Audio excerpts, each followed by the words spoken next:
గుజరాత్ లో విజయంతో బీజేపీ కార్యకర్తలు సంబరాలు జరుపుకుంటున్నారు. గాంధీనగర్లోని పార్టీ ప్రధాన కార్యాలయం దగ్గర కార్యకర్తలు పెద్ద సంఖ్యలో చేరుకుంటున్నారు.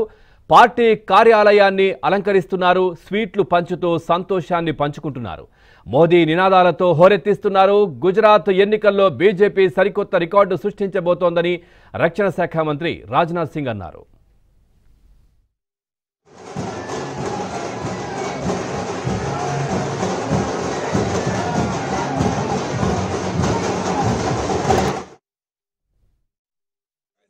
एंटी इनकम्बेंसी थी ही नहीं, प्रो इनकम्बेंसी गुजरात में रही है और नया रिकॉर्ड बन रहा है और इसके प्रति हम लोग पहले से ही आश्वस्त थे. ये कोई हम लोग इससे चमत्कृत नहीं है क्योंकि हमारे प्रधानमंत्री मोदी जी के प्रति गुजरात की जनता का एक बहुत ही बेहद विश्वास है. मोदी मैजिक ही सब कुछ है, मतलब मोदी मैजिक जो है. और यही थैंक यू सर. ఇక తెలంగాణ విషయంలోకి వస్తే తెలంగాణలో ప్రధాన ఛాలెంజర్ గా ఆల్రెడీ బీజేపీ, కేవలం బీజేపీ మాత్రమే ఉంది. మొన్న మునుగోడు ఫలితాలు కూడా అదే విషయాన్ని మరొకసారి స్పష్టం చేశాయి. సో ఈ ఎన్నికల ఫలితాలు నిద్ర లేకుండా చేసే అనేక మంది నాయకుల్లో మరి తెలుగు రాష్ట్రాలకు చెందిన ముఖ్యమైనటువంటి కేసీఆర్ గారు నిన్న కూడా ఏదో సభలో పెట్టి నేను బీజేపీని శాసిస్తా, బీజేపీని అణిచేస్తా అని చెప్పి ప్రగల్భాలు బలికి బహుశా రాత్రి నిద్ర పట్టి ఉండదు. ఈ రోజు కనీసం నిద్ర పట్టదు. ఎందుకంటే గుజరాత్లో ఇచ్చిన ఈ విజయం ఢిల్లీలో ఖచ్చితంగా జాతీయ స్థాయిలో రిపీట్ చేస్తామన్నటువంటి నమ్మకం మాకుంది. తెలంగాణలో మరి ఈ ఎన్నికల ఫలితాలు భయపడి తొందరగా ఎన్నికలు పెడతారా, లేదా ఉన్నంతకాలం కనీసం అధికారంలో కొనసాగుతాం, మళ్ళీ గెలిచే అవకాశం లేదు అన్నటువంటి వాస్తవాన్ని గ్రహిస్తారా అన్నది చూడాల్సిన విషయం. బీఆర్ఎస్ ఏమో కానీ వారికి ఖచ్చితంగా వీఆర్ఎస్ మాత్రం లభిస్తుంది అన్నది ఎన్నికల ఫలితాలు స్పష్టం చేస్తున్నాయి. అటువంటి రాజకీయాల్ని ప్రజలు ఏమాత్రం ఆమోదించడం లేదు. కేవలం నెగటివ్ పాలిటిక్స్ చేయటము, అదే మళ్ళీ చెప్పే కదా, అది ట్రెడిషనల్ ఒక కట్ థ్రోట్ పాలిటిక్స్ చేసేటువంటి తెలంగాణ రాష్ట్ర సమితి టీఆర్ఎస్ వచ్చే ఎన్నికల్లో బీజేపీ చేతిలో ఓడిపోవటం ఖాయం. ఎందుకంటే ప్రజలు మార్పు, ఇటువంటి ప్రభుత్వాల నుంచి మార్పు కోరుకుంటున్నారు. ఆ మార్పు బీజేపీతోనే సాధ్యం. वो बाकी हैं, लेकिन जिस हिसाब से अभी चल रहा है तो मैं तहे दिल से धन्यवाद करना चाहूँ. फर्स्ट ऑफ ऑल तो मेरे जो साथी कैंडिडेट थे, अब हम उनको धारासभ्य के रूप में प्रस्थापित वो हो चुके हैं. दिवेश भाई को मैं हार्दिक शुभकामनाएं देना चाहूँगी, उनकी बहुत ही अच्छी लीड से जो जीत हुई है.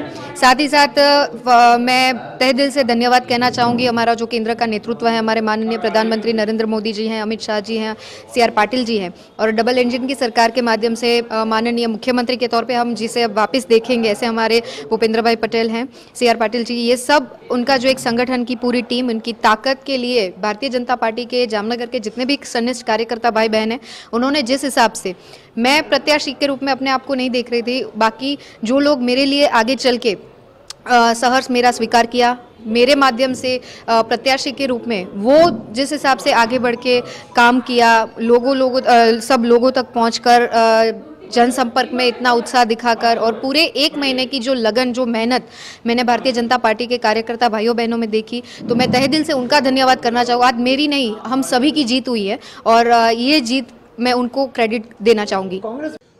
देखिए, गुजरात का जो चुनाव है, प्रधानमंत्री श्री नरेंद्र मोदी जी के प्रधानमंत्री बनने के बाद जो पहला चुनाव गुजरात में हुआ 2017, वो असहज परिस्थिति में हुआ. पाटीदार आंदोलन के कारण एक अलग प्रकार की सामाजिक और राजनीतिक स्थिति थी, जीएसटी के कारण एक आर्थिक स्थिति थी. ये पहला गुजरात का चुनाव है जो सहज परिस्थिति में हुआ है. तो मुझे लगता है गुजरात में विकास के कार्य, जन कल्याणकारी योजनाएं और गुजरात की अस्मिता और उनके ऊपर श्री नरेंद्र मोदी जी के विराट व्यक्तित्व की अपार लोकप्रियता के कारण यह ऐतिहासिक जनादेश आ रहा है. और मैं ये भी कहना चाहूंगा कि गुजरात गृह मंत्री श्री अमित शाह जी का गृह राज्य है और हमारे मुख्यमंत्री भूपेंद्र पटेल जी के विषय में तो खुद मोदी जी ने कहा था कि नरेंद्र का रिकॉर्ड भूपेंद्र के नेतृत्व टूटेगा. तो परिस्थितियां उस तरफ. जनता ने भारतीय जनता पार्टी पर विश्वास जताया है, प्रधानमंत्री जी के ऊपर प्रेम जताया है, और कार्यक्रम जो प्रधानमंत्री जी ने लागू किए थे.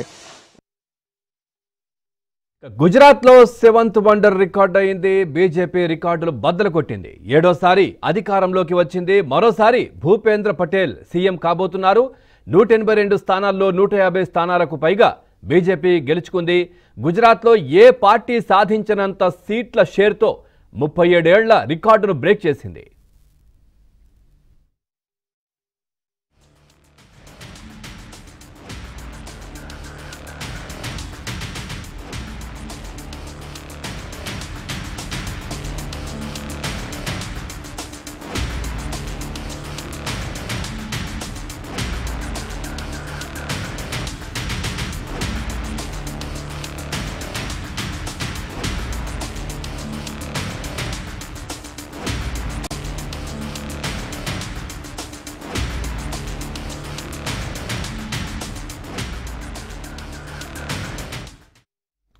మరోవైపు హిమాచల్ ప్రదేశ్లో హోరాహోరీగా సాగిన రాజకీయం చివరికి కాంగ్రెస్ వైపు మొగ్గింది. మ్యాజిక్ ఫిగర్ను దాటేసి బీజేపీని వెనక్కి నెట్టింది.